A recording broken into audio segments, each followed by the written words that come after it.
Let's clear your YouTube history. First, I will show you how to clear your YouTube history on mobile. To start, open YouTube app. Then tap your profile photo in the top right corner. Tap Settings. Then tap History and Privacy. Then tap Clear Search History. Now tap Clear Search History in the pop-up window. You see, search history cleared. Then, if you want to clear your watch history too, tap on it.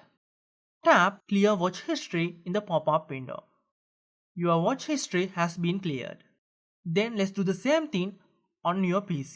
First go to YouTube web page.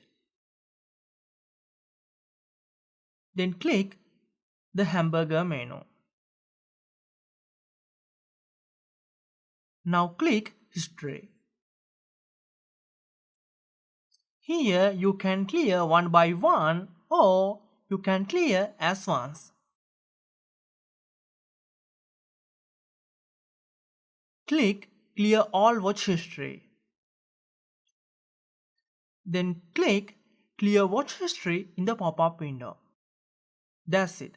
Thanks for watching. See you soon.